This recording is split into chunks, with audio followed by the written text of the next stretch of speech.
Didier, vous êtes secrétaire régional de l'unité SGP Police FO et effectivement, aujourd'hui, tout le monde se pose des questions. Hein. C'est vrai que même si on n'a pas été touché directement par les attentats, les Français ont beau dire il ne faut pas avoir peur, il faut continuer à vivre normalement, etc. On a tous un peu les pétoches quand même. Hein. Ben oui, ce sont des événements inédits. La population n'est certes pas habituée à ce genre d'événements. Hein. On le voit depuis vendredi, chronologiquement et consécutivement, il s'est passé beaucoup de choses.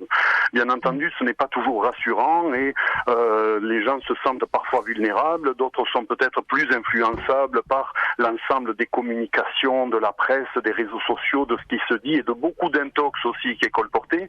Parce qu'il faut voir que, eh bien, justement, ces nouvelles technologies permettent aussi de communiquer et de diffuser des choses qui sont très peu fiables, non vérifiables et qui tendent parfois à susciter de la peur et de la psychose. Alors, il ne faut bien entendu pas sombrer là-dedans et je crois que du bon sens, tout simplement du bon sens, permettra de relativiser l'ensemble de ces événements. Didier Martinez, c'est vrai que ce que dit Marianne, c'est ce que ressentent beaucoup de Français et pas seulement des Français dans les grandes villes, hein, on l'entend. C'est vrai qu'on a reçu beaucoup de messages également sur le Facebook de l'émission Sud Radio C'est Vous, de personnes qui vivent dans les campagnes et qui disent, notamment j'ai eu des messages de personnes qui vivent à côté de Chartres, donc dans un petit village, et qui disent voilà, l'un des terroristes était originaire de Chartres, ça peut arriver aussi chez nous, dans notre village, etc. Qu'est-ce qu'on peut dire pour rassurer les gens, Didier Martinez? C'est ce que j'allais vous dire. Il est vrai qu'on ressent énormément d'angoisse et d'inquiétude dans ce qu'exprime Marianne, et j'imagine que beaucoup de personnes sont dans le même état d'esprit. Et j'en reviens à ce que je vous disais tout à l'heure, eu égard justement à l'abondance de communication et de médiatisation des événements. Parce que certes, il y en avait eu par le passé aussi. Bon, elle a bien relevé l'ensemble des épisodes et on voit que chaque chose en rajoute un petit peu à l'anxiété qu'elle exprime là. Il faut savoir cependant que bon, les villes comme les campagnes bénéficient d'une protection, d'une présence de gendarmerie, de police qui aujourd'hui, on l'a vu, disposent de nouvelles prérogatives, de nouveaux équipements et moyens sont engagés, vont être mis à leur disposition. Et bien entendu, ces gens qui représentent l'autorité publique sont plus que jamais eux-mêmes déterminés et motivés, impliqués dans cette lutte contre le terrorisme. Et ce sont des gens, on va dire, qui sont des professionnels, qui sont aguerris et qui, lors de leur service, rappelons qu'ils n'ont plus de congés, rappelons qu'ils sont systématiquement sur le terrain de jour et de nuit et qui sont parfaitement formés à observer, à analyser les situations, à déceler des comportements ou des attitudes suspects et à faire ce que tout un chacun n'aurait évidemment pas la formation ou l'implication nécessaire, mais eux observent et sont à même d'anticiper des événements, c'est-à-dire de traduire un comportement, d'analyser vite une situation et d'être en capacité de réactivité.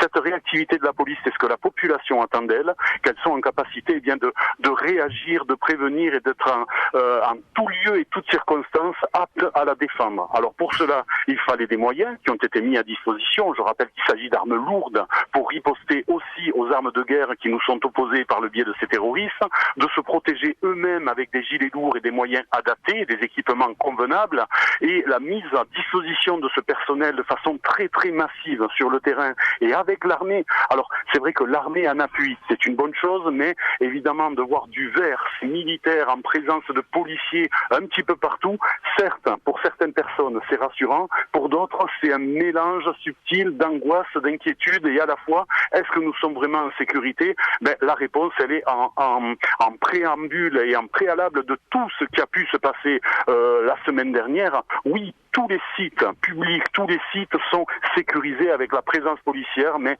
j'en finirai en vous disant que le risque zéro n'existant pas, bien entendu, on fait ce qu'on peut jusqu'à ce que effectivement il faille réagir à n'importe quel moment. Bien sûr, Didier. Alors effectivement, vous dites que tous les sites sont sécurisés et on le voit bien, que ce soit à Paris, à Toulouse, à Lyon, à Bordeaux. Mais il y a quand même des choses comme on pense aux vitrines de Noël. Noël approche, on va vouloir aller avec les enfants devant les grands magasins, etc. Et là, rien n'empêche un kamikaze de se faufiler dans la foule et de se faire sauter. Ou alors là aussi, c'est très surveillé.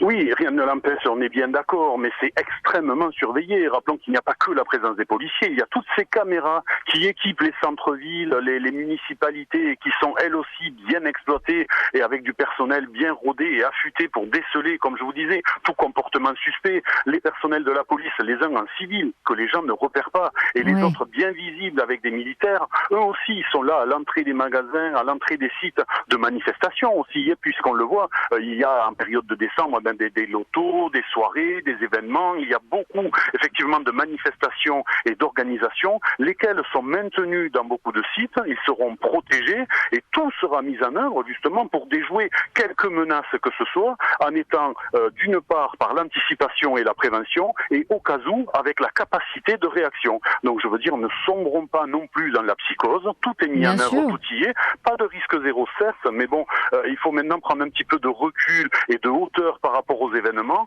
parce que effectivement, tout le monde s'est senti bien concerné, et particulièrement les forces de l'ordre. Et je dois dire d'ailleurs qu'ici à Toulouse, on était quand même rodés à l'exercice. Rappelons-nous l'affaire Mera, rappelons-nous même à l'époque avec AZF, la réactivité de la police toulousaine en particulier n'est plus à démontrer. L'adaptation est immédiate, et ce savoir-faire, cette technicité d'être parfaitement à la hauteur des événements et des enjeux qui se posent à nous aujourd'hui, tous les policiers sur le territoire national sont prêts justement et motivés pour mener cette guerre contre le terrorisme.